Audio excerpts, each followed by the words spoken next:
When people think about their fighting career, they think of their first fight. Okay. You know what I mean? They imagine like, oh, I want to become a fighter. And they imagine that first fight. And they know that's going to be scary and it's going to be tough. And they get prepared for that. And your coaches will tell them, hey, a lot of what you do in practice, you're going to mess it up, yada, yada, yada. Mm-hmm. But there's a whole world in between. From your first day of training to your first day of live sparring. Yes. There's a lot there. Mm-hmm. And just like what you do in sparring doesn't translate into the ring sometimes, especially when you're new. Yep. What you do in training doesn't translate into sparring. Like, like you told me this cool combo or this cool tactic.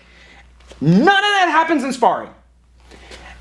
I say it's because we have replaced, or maybe never even had, the aspect of live drilling, and we replaced that with go practice a move on a compliant partner, which is the same stuff that you guys criticize Aikido and Tang Sudo and all these other various something does, McDojos. BJJ and Muay Thai are doing the same thing. Calm down, don't worry. I'm sure that your gym is totally different and they don't do this. And Gabriel doesn't want me to get him in trouble. I'll be the bad guy, but it probably is your gym. What are we talking about? We're talking about, I'll do it. Okay. I'll do it. Okay. And then you can just do the thing. Yep. When I say this stuff, people are like, Mike, you don't know what you're talking about because you're not a world champion fighter. So I bring a world champion fighter around. So just say what I would say. And then I'm like, see, he said Confirmation. It. Yeah. What I'm talking about is say, oh, we're going to learn a new technique today. Or a new combo. Yeah. Body shot, low kick. Or better yet, you go to punch me. And I counter with a low kick. Let's use that one. Yeah. You did that in the seminar. Yeah. And so coach tells you, okay, they jab, you parry and kick. And then they jab, and you parry and kick. And we do this 3 times. And then I go. I jab, and you parry and kick. Then you go to sparring on Saturday. Ding, ding, ding. And we go, oh. Ah! And you do none of that stuff. Drilling is the answer. You had a great live drill that you showed us at the seminar on Saturday. If you ever had a chance to go to Gabriel Varga's seminar, I highly recommend it. Dude's an encyclopedia. He could talk all day, every day about fighting and not run out of stuff to say. And unlike me, you can believe what he says because he's done it for real. So I call this live drilling, and I say it's the #1 way to improve. Because just like Mike said, I could come at him 1,000... Hear that? Just like I said. Just like he said. I could come at him 1,000 times. Like literally, we could spend the whole class, he parries, he does that. He parries, he does that. We could do it all day. He thinks it's ingrained. I'm good. Yeah, and then we go to sparring, I come and I jab him, and he doesn't execute. Why? Yeah. There's this massive space between learning a drill and drilling it in that very simple way and actually getting up to sparring, or even worse, a fight. You're not going to execute. How do we make it more difficult? We give him more to think about. And we load up his plate, his cognitive plate, so it gets harder and harder and harder for him to remember that when he sees that jab, he has to counter a low kick. Yeah. He just him talking messed me up. So we go basically, this is the way I would start. We go, okay, when I throw the jab, you're going to pull that little parry across and you're going to get the low kick. I'm not going to give him forever. If he stalls, he parries and he pauses, I'm going to exit. And he's going to go, well, shoot, I missed it.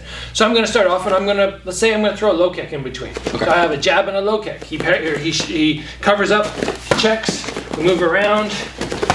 Oh, see now, He's already thinking. Wait, I'm ready. We'll cut that part out. Okay, I got it. One more time. So we're coming there. So then I give it to him a couple times. I get him hopefully checking and making it happen, and then I go back to there. Go to there. Bring him to there. And we're making it difficult for him, but it's only 2 techniques so far. Once you nail this, which might take another 10 minutes, some people might take a couple days, then we add another technique. We make it more and more difficult, and this is exactly what I do to prepare for my opponents. We start off, if I have a guy who has a killer left hook, and I'm going, okay, I gotta be ready for that, I can block this for a week and be like, yeah, I'm so good, but I gotta add everything else in. So we'll add something else, then we'll add something else, with the priority always being, don't let the left hand drop, and then how do I counter off the left hook? Yeah, so there, and then I'll have to get that counter off, and I'm always ready, I'm ready, and then boom, boom. And we'll build up. And the live drilling, if you're not doing it, your skill level is not building as fast as it should be. I want to throw him a bone because learning a new technique, that's really the only way to do it. Yeah, you have to. You can't get good at a very specific technique like you're landing your jab or landing your low kick or checking without I want to block your left hook That's how I block it, or maybe I want to roll underneath it or whatever. We do have to practice it in isolation. Of course. So we're not saying your coach or your program sucks if you do that. What Gabriel's saying is your coach is a moron if he only does that. That's what Gabriel is saying. Or you're at home. I've seen so many people, they're like, I'm going to learn how to slip. I'm going to learn how to slip. They'll practice in the mirror, but they never do anything like that. And then they're like, shoot, I can't land it in sparring. It's like, yeah, of course you can't land it in sparring. Right. We also did checking the kicks. You had us doing that. You had us working on checking the kicks. Yep. So you say you're going to low kick me, and I check. Great. Oh, man, I'm so good at this. So good. Over and over. Oh, Yeah. Never misses. I can do it again, right? I can do this one. I can do this one, you know? Yep. Hey, I never miss. But once my partner, I was with Ed, once he started punching at me, and, okay. And then, and then you even asked us to throw back. Yeah. But the priority being checking those kicks. I have a theory of why people don't want to do this.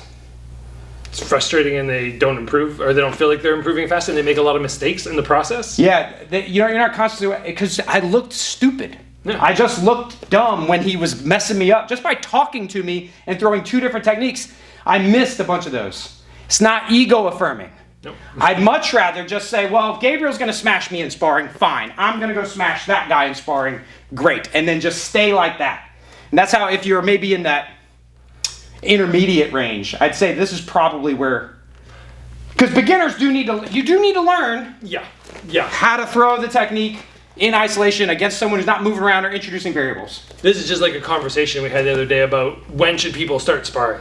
You shouldn't be doing this if you're in your first 3 months, because you shouldn't be sparring anyway, in my opinion, unless you have a fantastic coach who's bringing the pace of the fight or the sparring down. If it's hard sparring, shouldn't be doing it. You know, I did a video. We don't allow people to do live sparring. They'll drill, but we don't do live sparring for 3 months here. Yeah.